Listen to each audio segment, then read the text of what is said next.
Hello dear students, very good morning, good afternoon, good evening.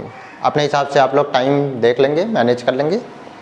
मैं कुलदीप गौतम, जेके संकल्प classes में आपका स्वागत है। जेके संकल्प क्लासेस एक ऐसा प्लेटफॉर्म है जो आपको बहुत डीपली क्लास 10 मैथ्स को कवर करा ही रहा है, एंड उसके साथ साथ हम लोगों ने क्लास 10th मैथ्स का चैप्टर 2 ऑलरेडी हम लोगों ने कवर कर रखा है, एंड चैप्टर 3 में हम लोग आ चुके हैं। Chapter 3 pair of linear equation in 2 variables को पढ़ रहे हैं हम लोग, जिनमें हम लोगों ने इंट्रोडक्शन को देखा, फिर इंट्रोडक्शन के साथ साथ एग्जाम्पल्स को सॉल्व किया, कंसिस्टेंट इनकंसिस्टेंट क्या होता है वो देखा, एंड ग्राफिकली हम लोगों ने इस एक्सरसाइज को 3.1 एक्सरसाइज को सॉल्व कर रहे हैं।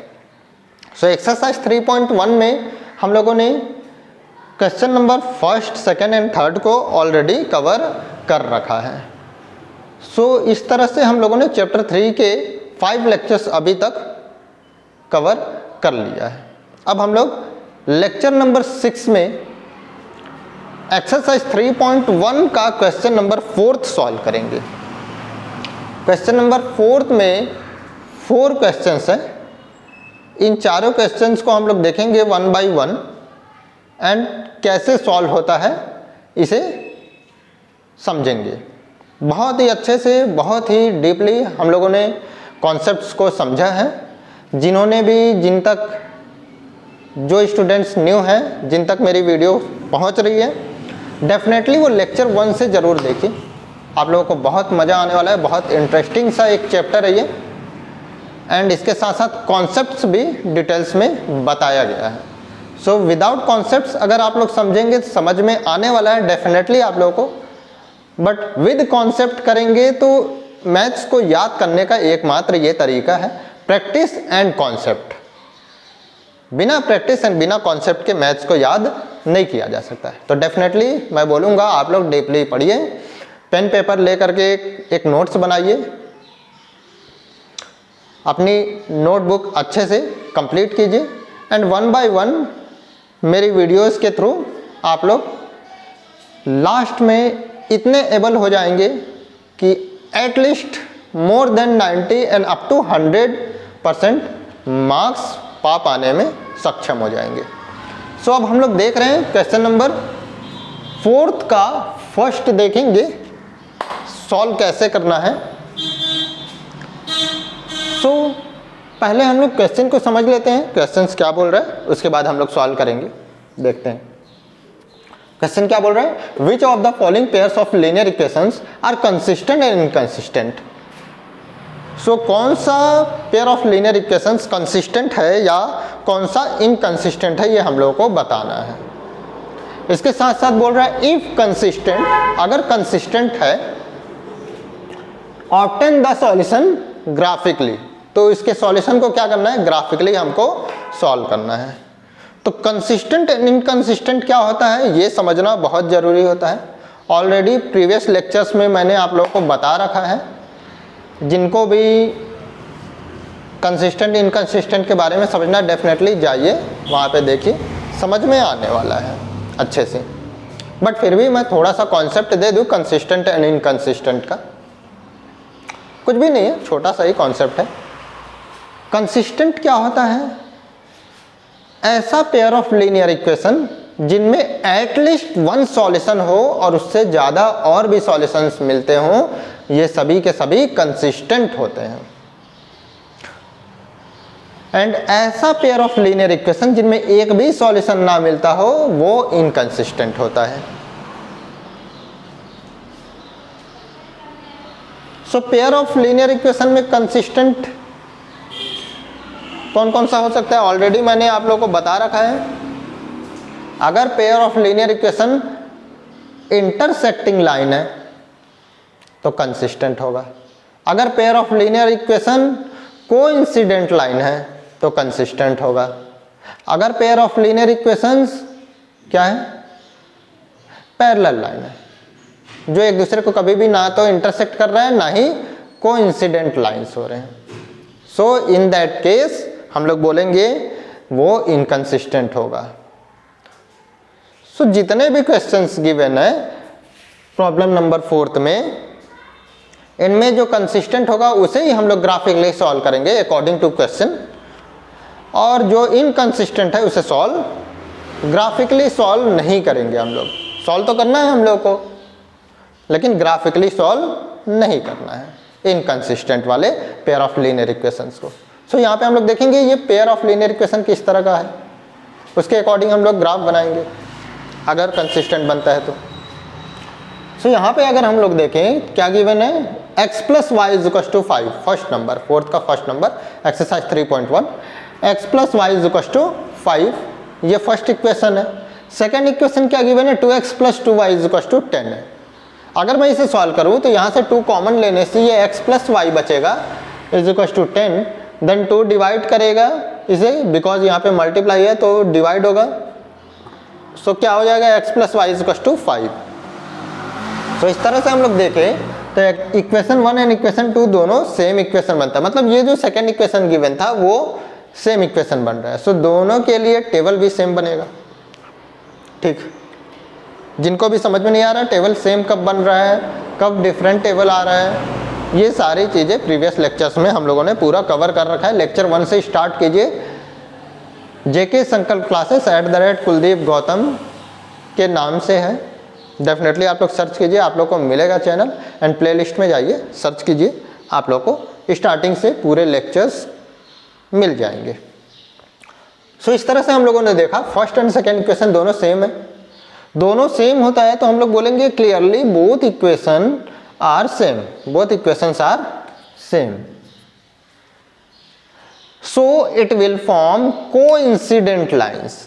सो ये किस तरह का लाइन बनाएगा, कोइंसिडेंट लाइन। कोइंसिडेंट लाइन मतलब एक लाइन के ऊपर दूसरा लाइन आ जाना या उसके जैसा ही होना। Which gives infinitely many solution, जिनमें इन्फाइनाइटली मैनी सॉल्यूशंस होगा। ये कैसे होता है ऑलरेडी मैंने बता रखा है प्रीवियस लेक्चर में, आप लोग देखिए। Hence the given pair of linear equations are consistent. मैंने क्या बोला कि अगर एक भी सॉल्यूशन या एक से ज़्यादा इन्फाइनाइटली मेनी सॉल्यूशंस भी मिल रहा है फिर भी वो कंसिस्टेंट होगा। ठीक, अब इन दोनों इक्वेशन के लिए मैं टेबल बनाना चाहूँ तो कैसे बनाएंगे हम लोग, both equations are same therefore they will form same table. So x की वैल्यू जैसे जैसे हम लोग लेते जाएंगे y की वैल्यू मिलती जाएगी। अगर मैं यहाँ से देखूँ y की वैल्यू निकालूँ तो y is equal to 5 minus x. So y की वैल्यू 5 माइनस एक्स आ जाएगी। ठीक है, सो जैसे जैसे मैंने x की वैल्यू लिया 0, देन x की वैल्यू यहाँ पुट किया 0 तो ये 5 बचेगा, y की वैल्यू 5। इसी तरह से 3 लिया तो 5 माइनस 3 क्या बचेगा, 2, तो y is equal to 2। x की वैल्यू 5 लिया तो y is equal to 5 minus 5 0। x की वैल्यू 7 लिया तो y इज इक्वल टू -2। इस तरह से हम लोग ले सकते हैं। ये दोनों इक्वेशंस के लिए हैं। दोनों इक्वेशंस के लिए ये लाइन बनेगा, इस ये टेबल बनने वाला है तो इसके लिए जो लाइंस बनेगा स्ट्रेट लाइन बनता है। स्ट्रेट लाइन जो बनेगा वो दोनों के लिए सेम लाइन होगा, एक लाइन के ऊपर दूसरी लाइन आ जाएगी।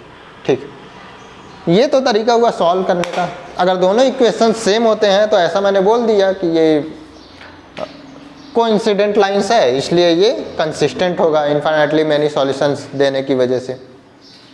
बट एक और तरीका होता है सॉल्व करने का जो बेसिकली ये सेकंड वाला ये तरीका जो बोल रहा हूँ इसका ही यूज़ करते हैं ज़्यादातर, बट इसे भी हम लोग कोई प्रॉब्लम नहीं है यूज़ कर सकते हैं, 100% करेक्ट है। सो देखिए होता क्या है, अगर कोइंसिडेंट लाइंस है और इन्फाइनाइटली मेनी सॉल्यूशंस दे रहा है तो टेबल में मैंने आप लोगों को बता रखा है कि कोइंसिडेंट लाइंस के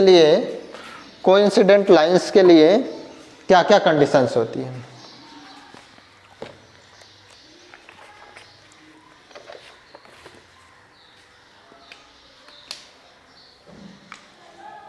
एक तो मैंने बताया था आपको, ये छोटा सा मैंने नोट करा रहा हूँ यहाँ पे सो दैट आप लोग को क्लियर हो जाएगा। Coincident lines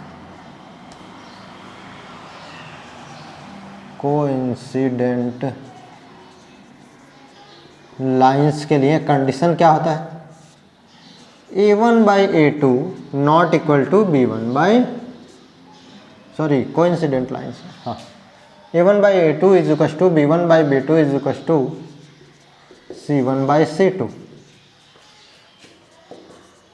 second, intersecting lines, intersecting lines के लिए क्या क्या कंडीशन होता है?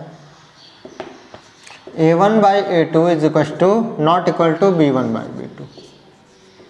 एंड थर्ड हो गया इंटरसेक्टिंग लाइन के साथ साथ एक हो गया पैरेलल लाइंस। इसके लिए A1/A2 इक्वल टू B1/B2 तो होता ही है, नॉट इक्वल टू C1/C2 होता है। सो इस तरह से ये कंडीशंस हो सकती है। कोइंसिडेंट लाइन में many solutions, infinitely many solutions होगा। और इसके लिए क्या होता है? इंटरसेक्टिंग लाइन के लिए वन सॉल्यूशन होता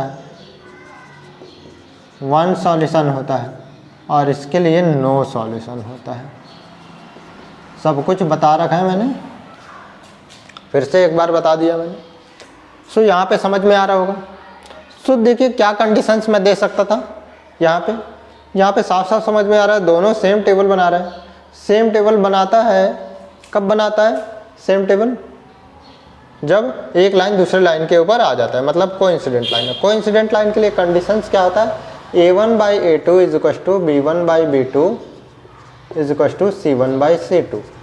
क्या सच में A1/A2 B1/B2 C1/C2 आ रहा है? अगर कंपैरिजन करें तो ये A1 की वैल्यू 1 है, A2 की वैल्यू भी 1 है, B1 की वैल्यू 1 है, C1 की वैल्यू B2 की वैल्यू भी 1 है, एंड C1 की वैल्यू -5 है एंड C2 की वैल्यू भी -5 है।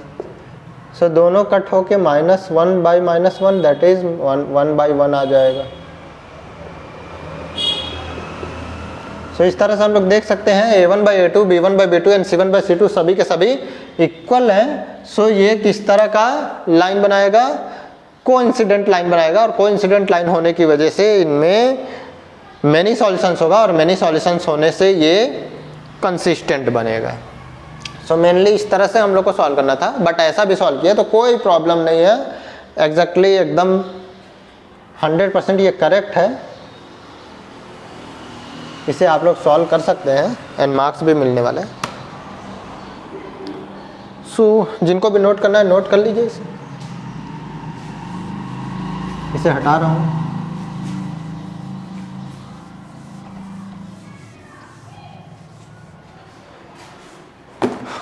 अब देखेंगे इसके ग्राफ के लाइन को हम लोग बनाएं। 0 पे 5, 0 पे 5, 0 5, 1 2 3 4 5, y की वैल्यू 5, यहाँ पे 5 है, ये 0 है। सो y एक्सिस पे x की वैल्यू हर जगह 0 होती है। सो मैं ये बोल सकता हूँ कि इस पॉइंट का, ये पॉइंट के कोऑर्डिनेट्स क्या हैं? 0 एंड 5।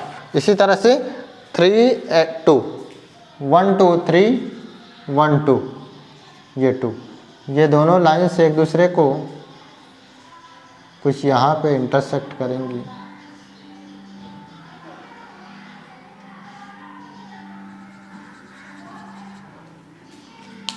यहाँ पे इंटरसेक्ट करेंगे। सो इस पॉइंट के कोऑर्डिनेट्स क्या हो जाएंगे? 3 एंड 2। इसी तरह से मैं देखूँ 5 पे 0, 1 2 3 4 5, x के हर वैल्यू पे y की वैल्यू 0 हो जाती है। x एक्सिस पे y की वैल्यू हर जगह 0 होती है, तो यहाँ पे 5 एंड 0 हो जाएगा।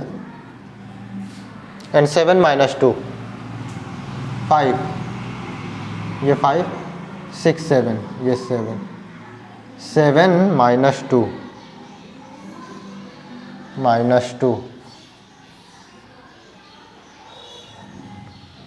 7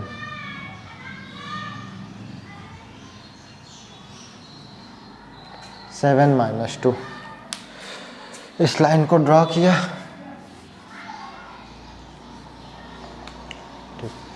ये इस पॉइंट के कोऑर्डिनेट 7 माइनस 2। अब अगर मैं लाइन ड्रॉ करूँ तो कुछ ऐसा बनेगा, ये लाइन बन रहा है, एक लाइन दूसरे लाइन के ऊपर आ जाएगा, एक लाइन दूसरे लाइन के ऊपर बनेगा और ये इन्फिनिटली चलता रहेगा, कभी भी ख़त्म नहीं होगा। मतलब हर एक पॉइंट पे एक लाइन दूसरे लाइन को कट कर रहा है, that is infinitely many solutions मिलेगा।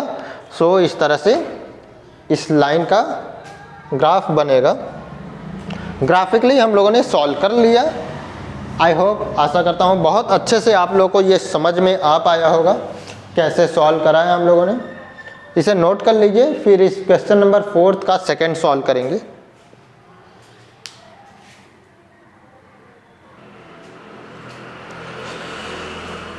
सो अब हम लोग 4th का सेकंड नंबर देखने जा रहे हैं, ये कंसिस्टेंट है या इनकंसिस्टेंट। सो इक्वेशन कुछ ऐसा गिवन है, x minus y is equal to 8, 3x minus 3y is equal to 16। इसे जनरल फॉर्म से a1x plus b1y on comparing with the standard form. अगर इसे जनरल फॉर्म से कंपैरिजन करना है तो मुझे परफेक्टली कंपैरिजन करना है, तो राइट हैंड साइड में अगर कुछ गिवन है इक्वल के तो उसे लेफ्ट हैंड साइड में लाना होगा, x minus y, and then ये इधर आने से माइनस 8 हो जाएगा, बिकॉज ये प्लस 8 है। ये जैसे ही लेफ्ट हैंड साइड हम लोग शिफ्ट करेंगे इसे तो माइनस 8 इज इक्वल टू 0 हो जाएगा। ये first equation. Second equation 3x minus 3y and 16 इधर आने से माइनस 16 हो जाएगा। इस तरह से ये सेकेंड इक्वेशन बनेगा। और अब ये general form of, that is standard form से हम लोग बोले, standard form linear equation, pair of linear equation,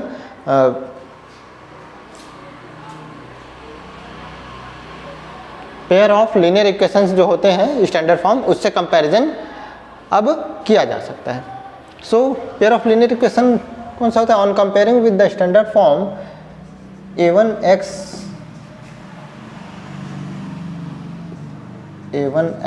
plus b1y plus c1 is equal to 0, a2x plus b2y plus c2 is equal to 0।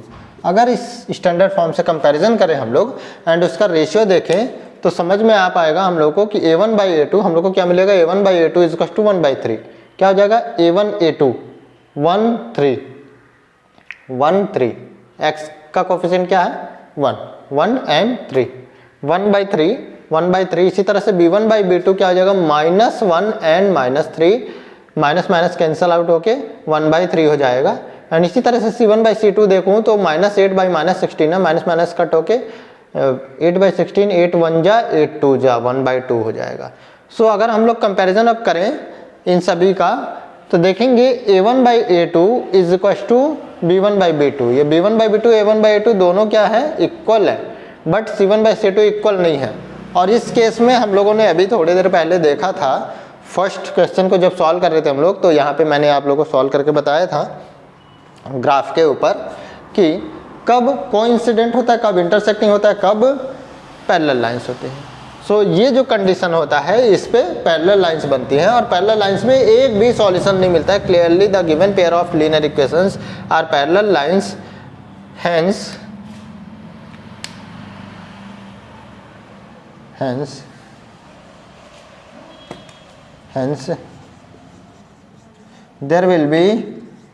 there will be no solutions.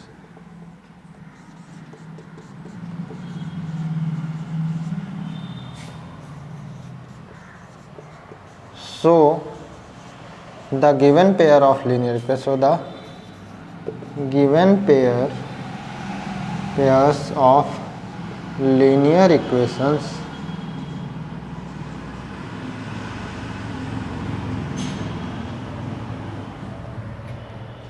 are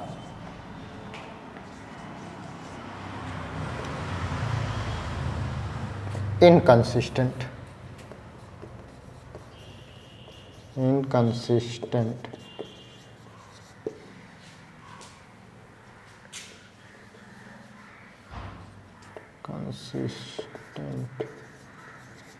So inconsistent है ये।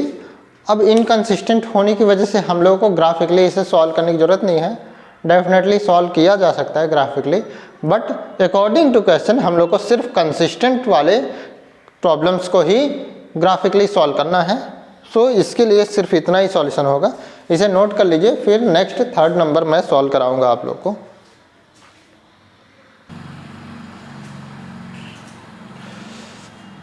सो अब हम लोग fourth का third number solve करेंगे। Fourth का third number क्या होगा?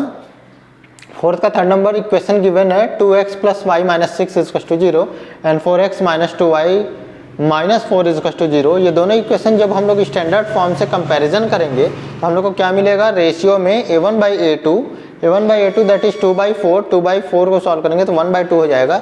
b1/b2 क्या हो जाएगा? 1/-2, 1 एंड -2, तो 1/-2 ये माइनस साइन बाहर सामने आ जाएगा, -1/2 हो जाएगा। And c1/c2 is equal to -6/-4 and minus minus cancel out होके 2 3 एंड 2 2 टाइम्स में सिंपलेस्ट फॉर्म में आ जाएगा। सो इस तरह से हम लोग अगर देखें तो a1/a2 एंड b1/b2 दोनों इक्वल नहीं है। a1/a2 1/2 है, b1/b2 -1/2 है एंड दोनों पार्ट इक्वल नहीं है। तो यहाँ पे दोनों एक पार्ट इक्वल ना होने से ये दोनों ये क्या बन जाएगा? इंटरसेक्टिंग लाइंस बनेगा ये, दैट इज जो लाइंस होंगी वो एक दूसरे को किसी एक पर्टिकुलर पॉइंट पे कट करेगा, उसे बोलते हैं इंटरसेक्टिंग लाइन। और उस इंटरसेक्टिंग लाइंस में सिर्फ एक ही तरह का सॉल्यूशन, एक ही सॉल्यूशन मिलता है। सो एक ही सॉल्यूशन होने से भी ये कंसिस्टेंट होगा। कंसिस्टेंट कम से कम एक सॉल्यूशन होना चाहिए, उससे ज़्यादा कितने भी सॉल्यूशंस मिलते रहें सब के सब कंसिस्टेंट होते हैं। अगर एक भी सॉल्यूशन नहीं होता है उस केस में ही सिर्फ वो इनकंसिस्टेंट होता है pair of linear equation, otherwise her bar consistent होगा। सो मैं बोल सकता हूँ इंटरसेक्टिंग लाइन हो या कोइंसिडेंट लाइन हो, दोनों कंसिस्टेंट होगा एंड पैरेलल लाइंस इनकंसिस्टेंट होगा। सो यहाँ पे ये कंसिस्टेंट हो रहा है। सो हम लोग को अब ग्राफ बनाना पड़ेगा, ग्राफिकल रिप्रेजेंटेशन हम लोग देखेंगे।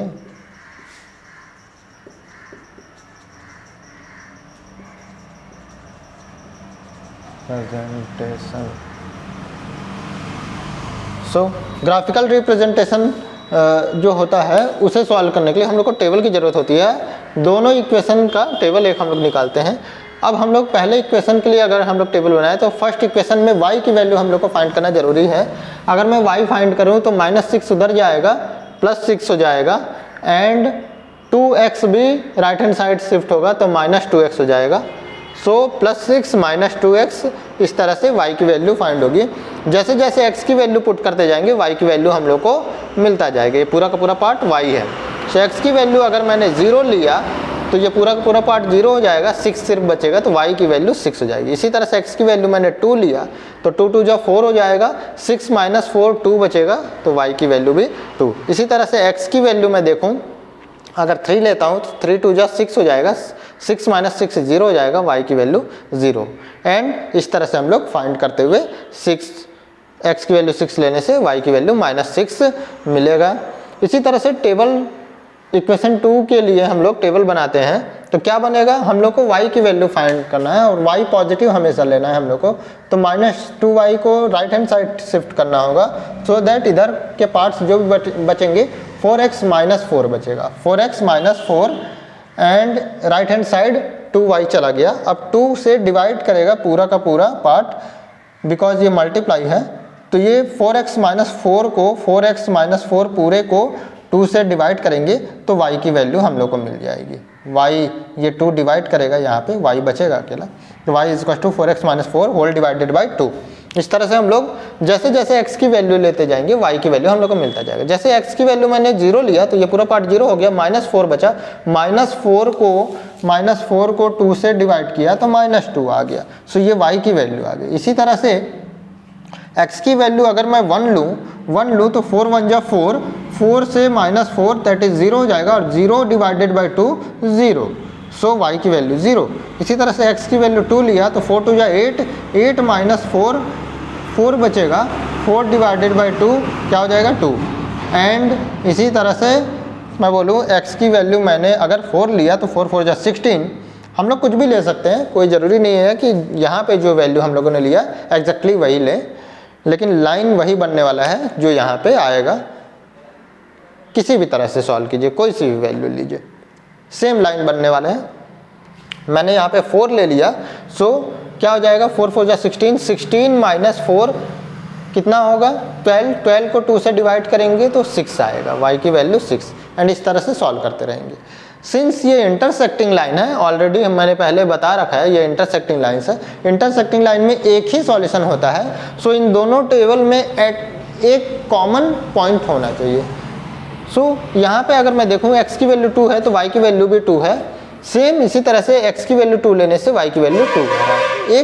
एक वैल्यू सेम आएगा दोनों का। इंटरसेक्टिंग लाइन में एक ही वैल्यू सेम आएगा, इससे ज़्यादा नहीं आएगा। बाकी आप लोग कितनी भी वैल्यूज लेते रहिए, कभी भी सेम नहीं आने वाला। एक वैल्यू सेम मिल गया और वहीं पे इंटरसेक्ट करेगा एक पॉइंट दूसरे पॉइंट को, और वही इसका सॉल्यूशन भी हो जाएगा। सो मैं अगर इसके लाइंस को ड्रॉ करूं इस इक्वेशन का, तो कैसा बनेगा, 0 पे 6, दैट इज y की वैल्यू 6 होगा, वहाँ पे 0 हो जाएगा x की वैल्यू। 1 2 3 4 5 6, ये 6 है, और यहीं पे x की वैल्यू भी है 0 पे 6, 0 पे 6। इसी तरह से 2 पे 2, 1 2 ये 2, 1 2 ये 2। सो 2 पे 2, ये पॉइंट एक दूसरे को ऐसा इंटरसेक्ट करेगा। सो एक पॉइंट ये बन रहा है 2 पे 2। इसे अभी मैं लिख नहीं रहा हूँ, बाद में देखेंगे। सो 3 पे 0, x की वैल्यू 3, y की वैल्यू 0, 3 x की वैल्यू 3, 1 2 3, y की वैल्यू 0। यहाँ पे एक पॉइंट बनेगा 3 पे 0, बिकॉज x एक्सिस पे हर जगह y की वैल्यू 0 एंड y एक्सिस पे हर जगह x की वैल्यू 0। सो x की वैल्यू जब 0 थी तो y एक्सिस पे लिया, y की वैल्यू जब 0 है तो x एक्सिस पे लिया। ठीक, इसी तरह से 6 पे -6, x की वैल्यू 6, y की वैल्यू -6, x की वैल्यू 6, 1 2 3 4 5 6, 1 2 3 4 5 6, -6। इस लाइन को ड्रॉ करूँ मैं, कुछ ऐसा मिलेगा। यहाँ पे एक दूसरे को कट करेंगे।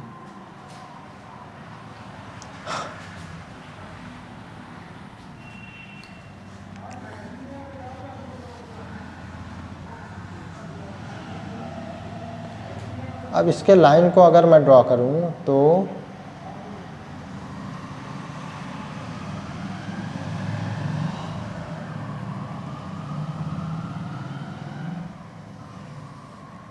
कुछ ऐसा ड्रॉ होगा। एग्जैक्टली मेज़रमेंट का प्रॉब्लम होता है।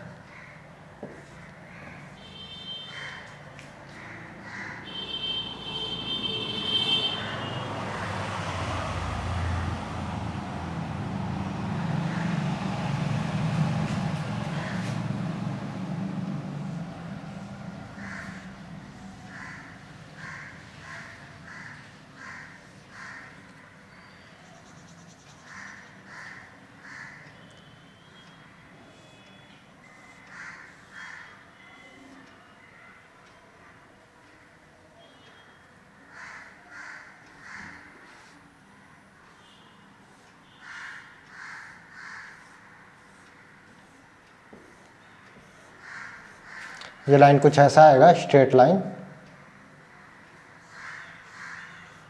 आपके ग्राफ में एग्जैक्टली आ जाएगा। यहाँ पे मेजरमेंट का थोड़ा सा इशू हो जाता है, एग्जैक्टली नहीं होता है तो थोड़ा सा लाइन सीधी नहीं आ पाती, बट कुछ लाइन ऐसा ही बनेगा।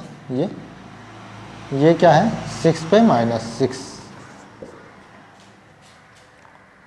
सेकेंड हम लोग देखें, सेकेंड टेबल के लिए 0 पे -2, 0 पे -2 ये है, मतलब ये पॉइंट बनेगा। एंड इसी तरह से 1 पे 0, 1 पे 0, 1 पे 0, एंड इसी तरह से 2 पे 2 ये ऑलरेडी है। ये 0 पे -2 है, ये क्या है, 1 पे 0 है, और इसी तरह से ये 2 पे 2 एंड 4 पे 6। अब देखें हम लोग तो ये 4 है, 3 0 यहाँ पे लिख लेता हूँ। ये 4 है, 4 पे 6 है, 4 पे 6, ये 4, 1 2 3 4 5 6, ये 6 एंड ये 4, यहाँ पे कुछ कट करेगा एंड इस तरह से ये लाइन अगर मैं ड्रॉ करूँ तो 0 पे -2,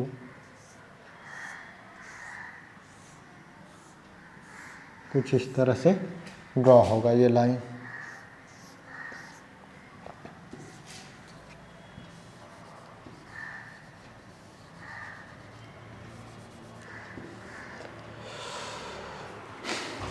सो दैट दोनों इक्वेशन के लिए लाइंस हमने ड्रॉ कर लिया। ये किस इक्वेशन के लिए है? ये है 2x + y - 6, 2x + y - 6, और ये इक्वेशन, ये लाइन 4x - 2y - 4 इसके लिए है। सो इस तरह से दोनों लाइंस हमने ड्रॉ कर लिया, दोनों एक दूसरे को एक पॉइंट पे कट कर लिया, और ये पॉइंट के कोऑर्डिनेट्स क्या है? 2 और 2। दैट इज इसका सॉल्यूशन भी यही होगा, एक ही सॉल्यूशन मिलेगा। एंड ग्राफिकली हम लोगों ने सॉल्व कर लिया।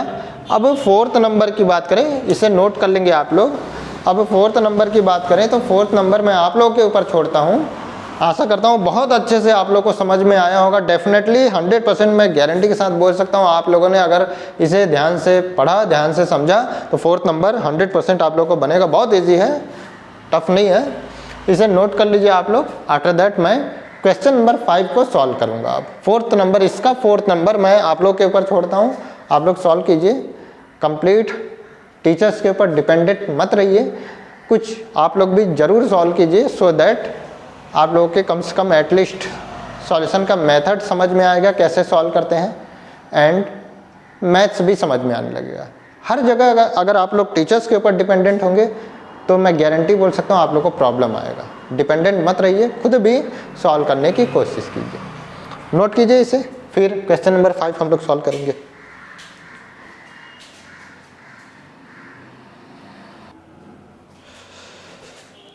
सो अब हम लोग क्वेश्चन नंबर 5 को देखेंगे। क्वेश्चन नंबर 5 को कैसे सॉल्व करना है। क्वेश्चन क्या है? Half the perimeter of rectangular garden whose length is 4 metre more than its width is 36 metre. यहाँ पे इस लाइन को अगर हम लोग ध्यान से देखें,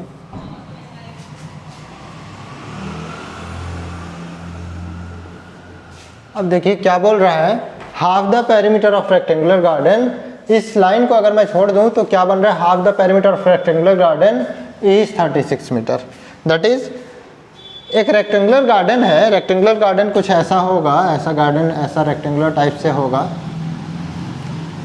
इसका पेरीमीटर दैट इज चारों तरफ से मैं लंबाई देखूं तो पूरी लंबाई इसकी क्या है? 36 मीटर है। अब 36 मीटर इसकी पूरी लेंथ है, उसके साथ साथ बीच में बोल रहा है whose length is 4 metre more than its width. अब इस पे काम करें हम लोग। इसकी लेंथ जो है ना 4 मीटर ज़्यादा है विड्थ से। सपोज अगर विड्थ मैंने x ले लिया और इसे y ले लिया तो y कितना है? x से 4 मीटर ज़्यादा है। सो 4 मीटर ज़्यादा हो जाएगा, +4 हो जाएगा। y क्या है? विड्थ है, लेंथ है।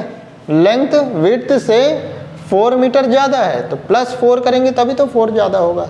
किस में +4 करेंगे? विड्थ में। विड्थ से 4 मीटर ज़्यादा है लेंथ, तो y इज इक्वल टू ये लेंथ हो जाएगा, ये विड्थ हो जाएगा, ब्रेड्थ। सो इस तरह से अगर हम लोग इसे सॉल्व करें तो कुछ इसके लिए एक्चुअली इसमें कुछ ऐसा इस क्वेश्चन में लिखा नहीं है, पर्सनली कुछ अलग से सेपरेटली दिया नहीं है कि इसे ग्राफिकली सॉल्व करना है या एलिमिनेशन मेथड से सॉल्व करना है, सब्स्टिट्यूशन मेथड से, किस मेथड से, कुछ भी ऐसा गिवन नहीं है। बट सिंस ये एक्सरसाइज 3.1 है एंड 3.1 पूरा का पूरा ग्राफिकल मेथड पे बेस्ड है, सो मैं ग्राफिकली इसे सॉल्व कर रहा हूँ। बट अगर आपके एग्जाम्स में ये डायरेक्ट क्वेश्चन आ जाए और कुछ भी गिवन ना हो कि किस मेथड से सॉल्व करना है, तो आपकी इच्छा होती है जिस भी मेथड से आप सॉल्व कीजिए सब कुछ वैलिड होगा। फिलहाल यहाँ पे ये ग्राफिकल एक्सरसाइज है, इसलिए मैं ग्राफिकली इसे सॉल्व कर रहा हूँ। सो अगर हम लोग देखें इसमें लास्ट में क्या बोल रहे हैं, कुछ जो भी कंडीशंस था वो मैंने बता दिया, फिर बोल रहा है find the dimensions of the garden. Dimensions बोल रहा है तो लेंथ एंड ब्रेड्थ की बात कर रहा है। अगर क्यूब एंड क्यूबॉइड होता तो उनमें डायमेंशंस क्या होती, लेंथ ब्रेड्थ एंड हाइट। इसी तरह से यहाँ पे डायमेंशंस लेंथ एंड विड्थ दोनों फाइंड करना होगा हम लोग को। लेंथ एंड विड्थ फाइंड करने के लिए पहले हम लोग देखते हैं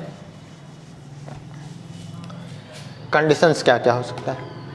late the width of rectangular garden be x and length be y। मैंने क्यों विड्थ को पहले लिया, लेंथ को बाद में लिया?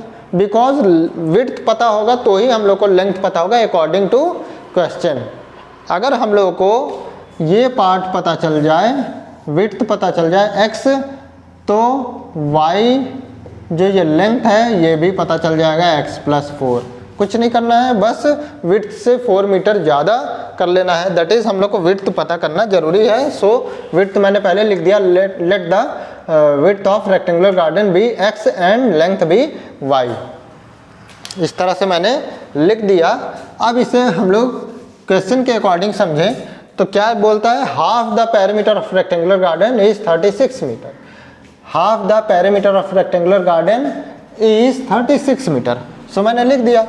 अब पेरीमीटर का फॉर्मूला क्या होता है, length plus breadth, length plus breadth into 2 in bracket length plus breadth. इसका हाफ हम लोग ले रहे हैं तो 36 मिल रहा है हम लोग को क्वेश्चन के अकॉर्डिंग। सो हाफ लिया, जैसे ही पूरे पेरीमीटर का, ये पूरा पेरीमीटर है, ये पूरे पेरीमीटर का हाफ लिया तो 36 मीटर मिल रहा है मुझे।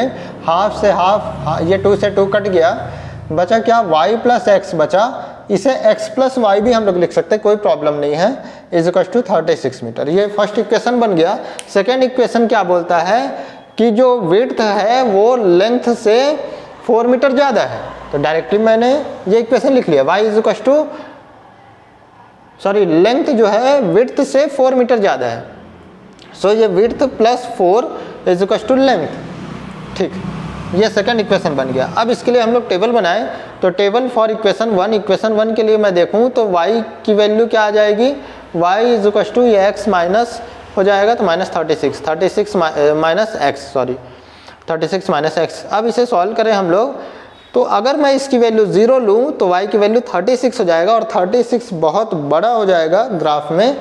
सो हम लोग को ऐसा कुछ लेना होगा जिससे हम लोग को थोड़ा छोटा वैल्यू मिले, और ग्राफ को भी थोड़ा सा हम लोग अब अलग तरह से यहाँ पे बनाऊंगा। मैं कैसे बनाऊंगा ये आप लोग समझेंगे। जैसे मैंने x की वैल्यू 16 ले लिया तो y की वैल्यू मुझे 16 माइनस करूंगा तो 20 बचेगा। x की वैल्यू 20 ले लिया, x की वैल्यू 20 ले लिया, सो y की वैल्यू क्या हो जाएगी 16। इसी तरह से x की वैल्यू 24 ले लिया तो y की वैल्यू 12, एंड इस तरह से हम लोग को मिलता रहेगा। अब equation number 2 y is equal to x + 4 के लिए देखें हम लोग, तो टेबल अगर बनाते हैं तो x की वैल्यू 0 लेने से y की वैल्यू 4, x की वैल्यू 4 लेने से y की वैल्यू 8, x की वैल्यू 12 लेने से y की वैल्यू 16, एंड x की वैल्यू 16 लेने से y की वैल्यू 20। सो यहाँ पे हम लोग देख सकते हैं एक पॉइंट है जो सेम आ रहा है 16 20 16 20। सो ये इंटरसेक्टिंग लाइन होगा। अब हम लोग ग्राफ अगर बनाएं तो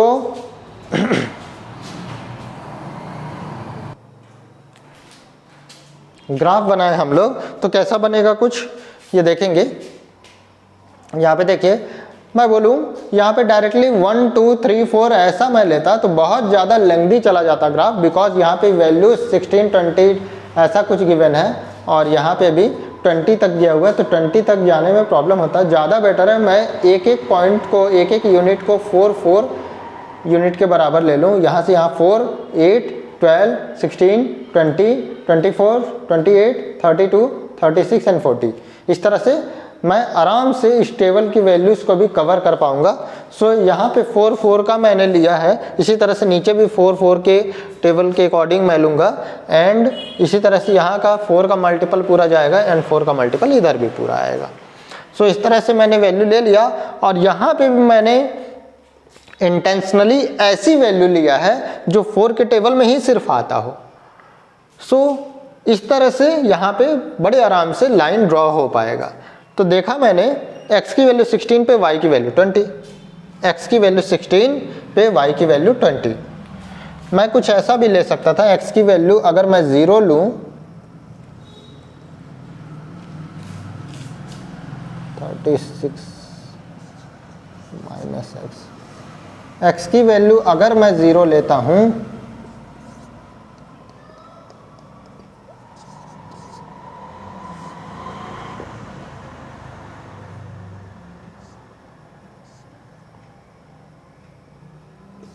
तो y की वैल्यू क्या हो जाएगा 36। ये भी ले सकता हूँ, कोई प्रॉब्लम नहीं है। चलिए देखते हैं, x की वैल्यू 0, y की वैल्यू 36, y की वैल्यू 36, x की वैल्यू 0, ऐसा करते हुए y की वैल्यू 36 यहाँ तक जाएंगे हम लोग, 0 पे 36। इसी तरह से x की वैल्यू 16, y की वैल्यू 20, x की वैल्यू 16, y की वैल्यू 20 यहाँ पे कुछ है ये, और x की वैल्यू 16।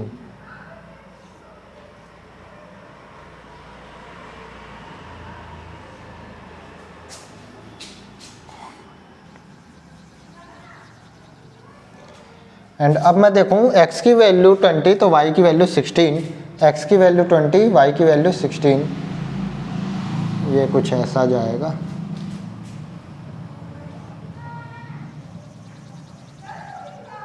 x की वैल्यू 24, y की वैल्यू 12, x की वैल्यू 24, y की वैल्यू 12,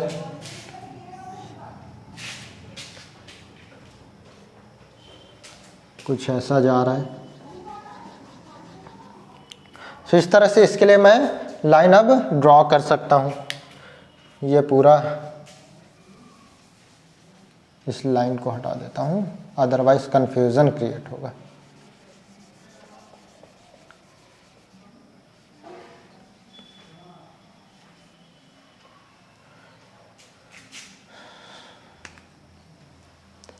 सो इस तरह से मैं इस लाइन को अगर ड्रॉ करूं,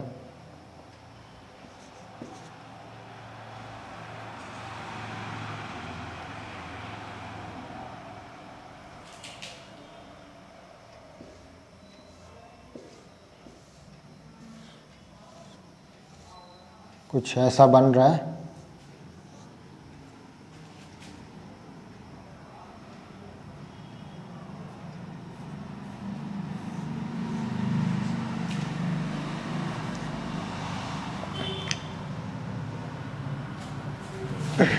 ये क्या है 0, 36 एंड ये 16 पे 20, 16 पे 20, ठीक। ये क्या है 20 पे 16, ये क्या है 24 पे 12,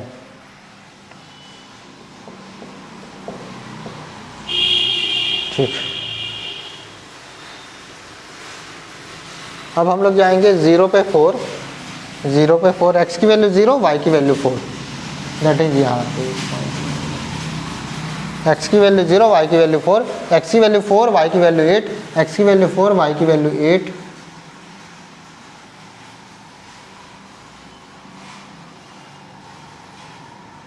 ठीक। x की वैल्यू 12, y की वैल्यू 16, x की वैल्यू 12, y की वैल्यू 16, y की value 16,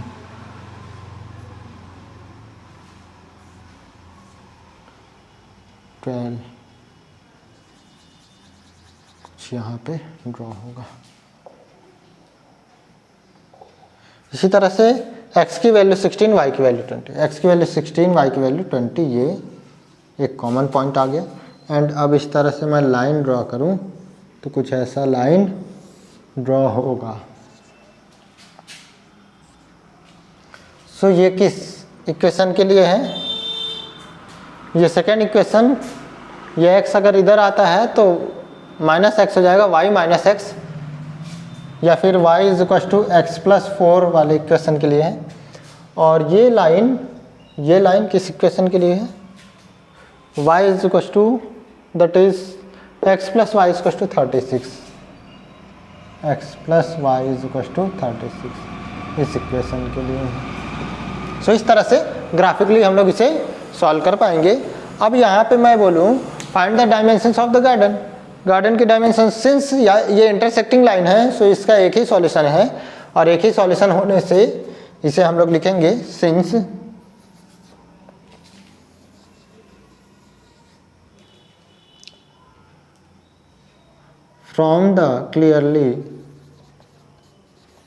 from the above graph, ऊपर जो दिया हुआ ग्राफ है, we can say that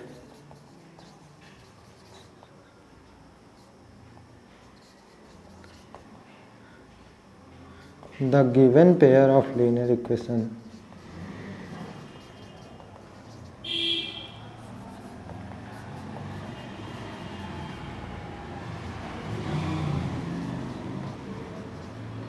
are intersecting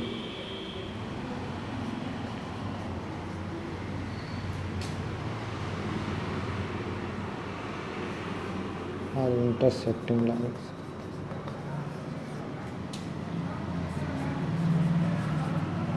Therefore,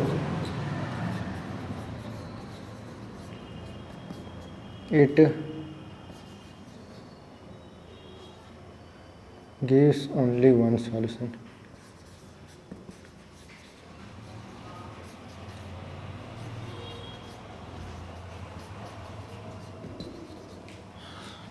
यहाँ पे स्पेस की कमी है सो मैं यहाँ पे लिख रहा हूँ it gives only one solution. इसके बाद हम लोग लिखेंगे यहाँ पे देयरफॉर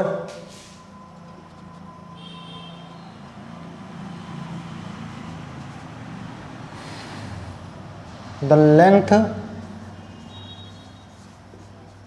ऑफ रेक्टेंगुलर गार्डन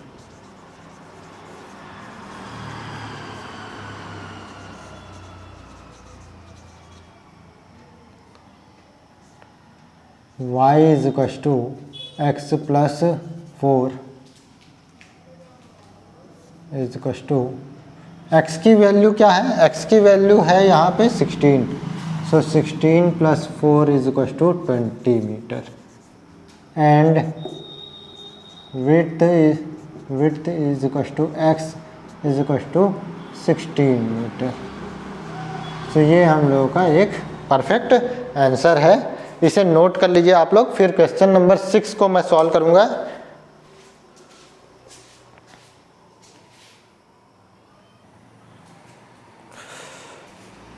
सो अब हम लोग क्वेश्चन नंबर 6 को सॉल्व करेंगे।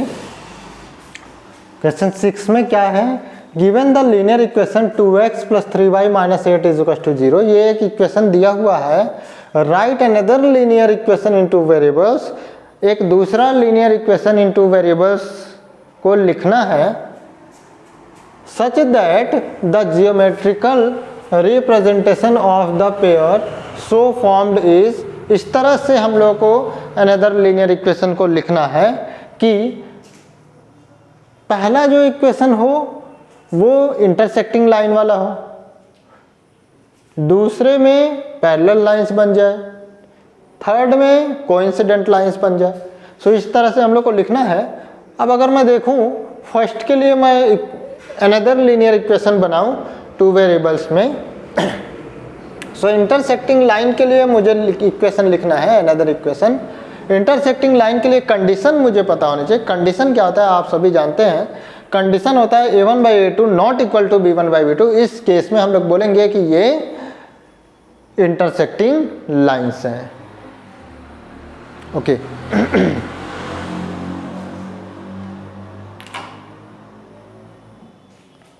सो ये इंटरसेक्टिंग लाइंस हैं अगर ऐसा कंडीशन आ जाता है तो। सो फर्स्ट इक्वेशन तो ये गिवन है। सेकेंड इक्वेशन को हम लोग so we can write another linear equation in two variables as, किस तरह से हम लोग लिख सकते हैं दूसरा लीनियर इक्वेशन, a1/a2 और b1/b2 ही इक्वल ना हो।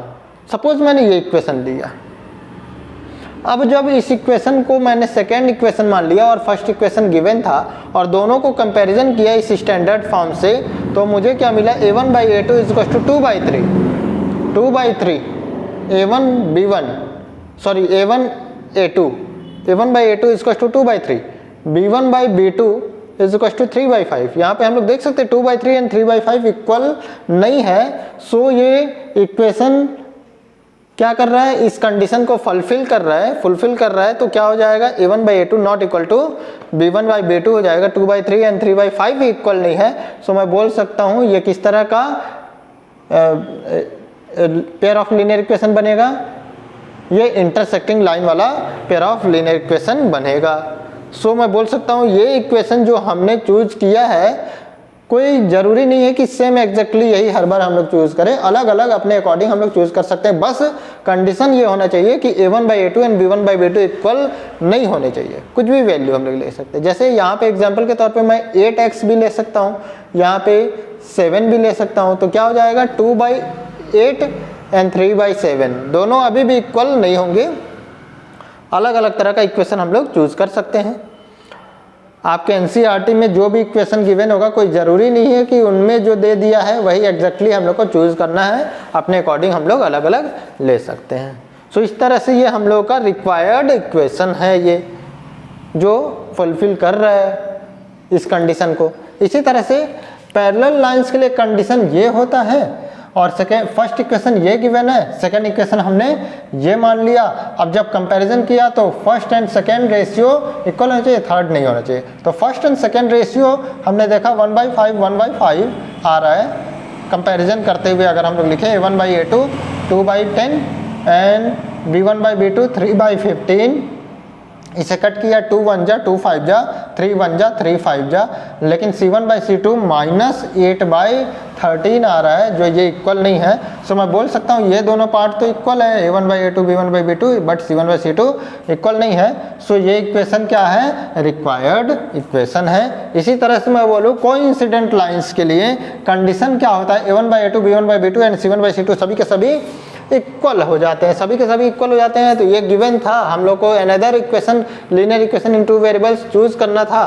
तो 6x + 9y - 24 = 0 अगर ऐसा मैं चूज करता हूँ एंड कंपैरिजन करूँ तो a1 बाई a2 2/6 को कट किया तो 1/3 हो गया, b1 बाई b2 3/9 3/9 को कट किया तो 1/3 ये भी हो गया। और इसी तरह से c1 बाई c2 -8 बाई -24 ये दोनों को कट किया तो माइनस माइनस कट हो गया, 8 1 जा 8 3 जा हो गया, 1/3 हो गया। सो मैं बोल सकता हूँ a1 by a2 b1 by b2 और c1 बाई c2 सभी के सभी क्या है, इक्वल है, बिकॉज 1/3 सभी के सभी इक्वल है। सो ये रिक्वायर्ड इक्वेशन होगा हम लोगों के लिए इस कंडीशन के लिए। सो इस तरह से क्वेश्चन नंबर 6 को हम लोग सॉल्व किया हम लोगों ने। आशा करता हूँ बहुत अच्छे से आप लोगों को समझ में आ रहा होगा। 1 बाय 1 आप लोग इस वीडियोस को देखते रहिए, मेरी वीडियोस को, सो दैट आराम से आप लोगों को मैथ्स में मोर देन 90 मार्क्स गेन कर पाने में मदद मिलेगा।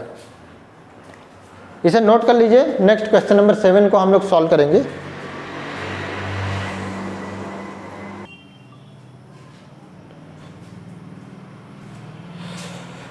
सो अब हम लोग क्वेश्चन 7 को देखेंगे। क्वेश्चन 7 कैसे होता है। क्वेश्चन 7 में दिया हुआ है, draw the graphs of equation this and this, determine the coordinates of the vertices of the triangle formed by these lines and the x axis and set the triangular region. That is, यहाँ से देखिए ये जो lines है, इनके लिए हम लोग को ग्राफ ड्रॉ करना है। Draw the graph and determine करना है उनके कोऑर्डिनेट्स जो ट्रायंगल्स बन रहे हैं उनके लाइंस के से। ये एक लाइन है, इन दोनों के लिए लाइंस जो बनेगा वो, और एक्स एक्सिस पे जो लाइंस कट करेंगे कहीं पे, वो उनके वजह से एक्स एक्सिस और लाइंस की वजह से जो ट्रायंगल बनेगा उस ट्रायंगल का वर्टिसेस बताना है। सो इसके लिए अगर मैं देखूँ ये दोनों इक्वेशन दिया हुआ है, डायरेक्ट मैं टेबल बनाऊं तो टेबल इक्वेशन 1 के लिए मैं देखूं तो x + 1 यहाँ रह जाएगा, -y उधर जाएगा तो +y हो जाएगा, देन y = x + 1 हो जाएगा। x प्लस 1 हो जाएगा। इस तरह से मैं बोल सकता हूँ ये y इधर लिख लिया, ये इधर।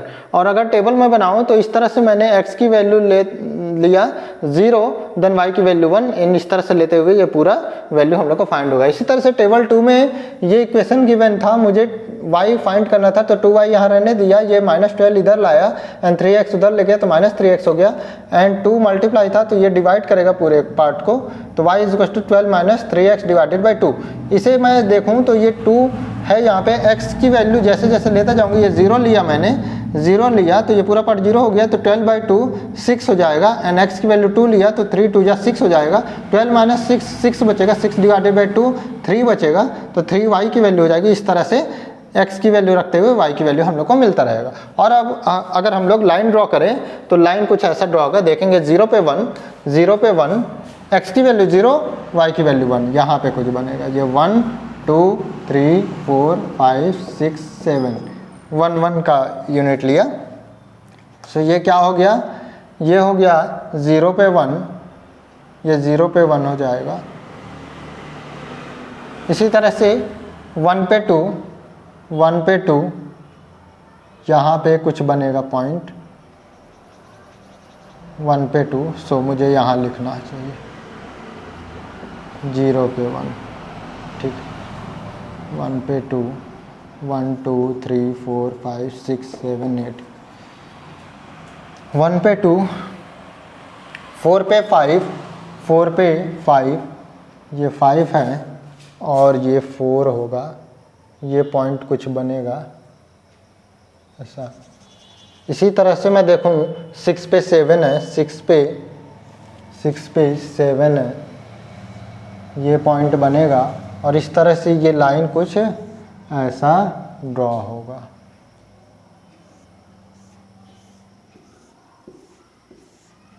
ये लाइन ड्रॉ होगा इस तरह से। सो इसकी लाइंस हम लोगों ने ड्रॉ कर लिया। अब सेकेंड लाइन में देखूं, ये फर्स्ट लाइन तो हम लोग को मिल गया। फर्स्ट लाइन ये किस इक्वेशन के लिए है, ये है x - y + 1 = 0, इस इक्वेशन के लिए है। सेकेंड लाइन अगर मैं देखूं 0 पे 6, 0 पे 6, 1 2 3 4 5 6, यहाँ पे ये 0 पे 6 होगा। इसी तरह से 2 पे 3, 2 पे 3 हो जाएगा, ये ऐसा कुछ मिलेगा 2 पे 3, 0 पे 6, 2 पे 3, 2 पे 3। इसी तरह से मैं देखूं 4 पे 0, 4 पे 0, ये 2 पे 3 है, ये क्या है 0 1 1 2, 0 1, ये 1 2, ये 2 3। अगर 2 और 3 देखूं तो दोनों एक दूसरे को कट कर रहा है, दैट इज यहाँ पे 2 पे 3 आना चाहिए था। सो एक वैल्यू और हम लोग ले सकते हैं, यहाँ पे 6 पे 7 है ही, यहाँ पे 2 पे 3 भी आ जाएगा अगर ध्यान से देखें तो।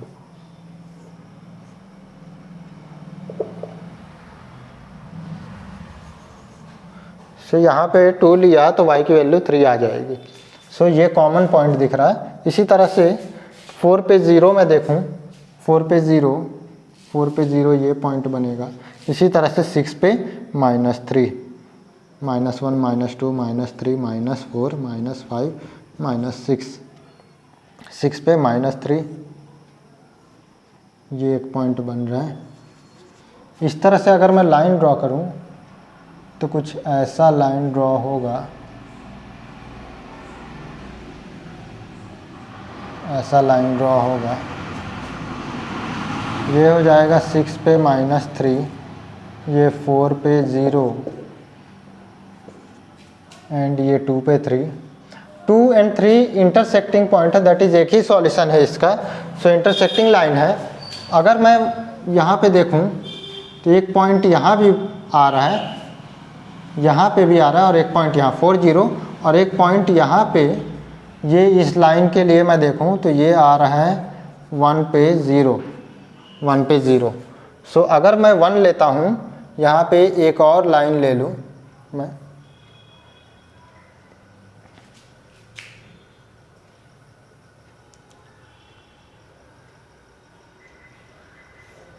y की वैल्यू 1 अगर लेता हूँ, -1 तो ये y की वैल्यू 0 हो जाएगी। सो इस तरह से 1 पे 0 भी यहाँ पे आएगा। और ये यहाँ पे मैं देख सकता हूँ ये पूरा का पूरा पार्ट क्या बन रहा है, ट्रायंगल बना रहा है।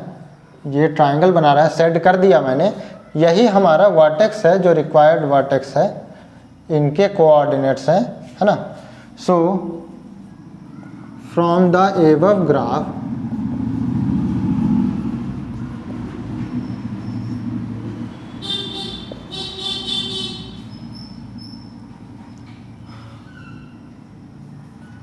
we can say that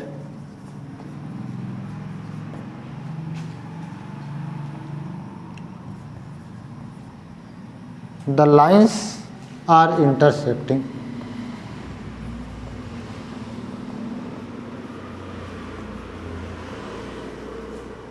The lines are intersecting at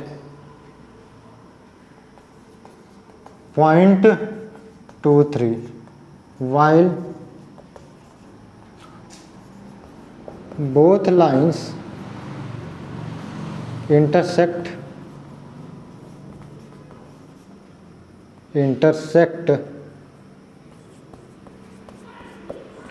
at x-axis at the point on x-axis at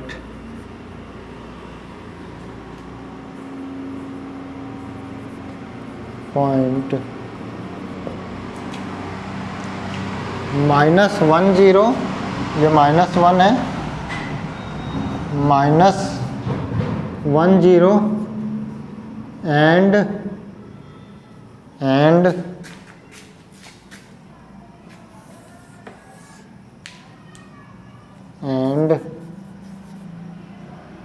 4 0.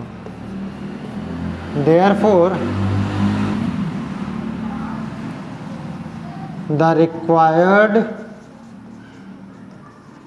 vertices of the triangle, of the formed triangle,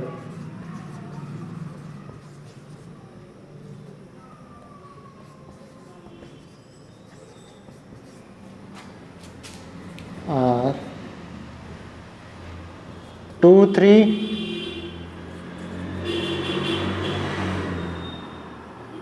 -1 0 and 4 0।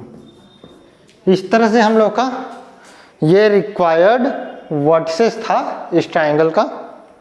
आशा करता हूँ बहुत अच्छे से आप लोग को समझ में आ पाया होगा। ये हम लोगों को सेट करना था, ये सेट कर दिया मैंने। ये ट्रायंगल बन रहा है इस दोनों लाइन से। ये दोनों लाइनें एक दूसरे को यहाँ पे कट कर रही हैं और ये दोनों एक्स एक्सिस पे यहाँ पे कट कर रही हैं। इस तरह से ट्रायंगल बन रहा है। इसका ये और ये वर्टेक्स बनता है। जानते हैं, हम सभी जानते हैं ट्रायंगल के 3 वर्टेक्स होते हैं। तीनों वर्टेक्स हम लोगों ने फाइंड कर लिया है, इनके कोऑर्डिनेट्स फाइंड कर लिया है हम लोगों ने। ये रिक्वायर्ड कोऑर्डिनेट्स थे। सो इस तरह से इसका सॉल्यूशन है। आशा करता हूँ आप लोगों को बहुत अच्छे से समझ में आ पाया होगा। इसी के साथ हम लोग एक्सरसाइज 3.1 भी हम लोग कंप्लीट कर लिया है हम लोगों ने।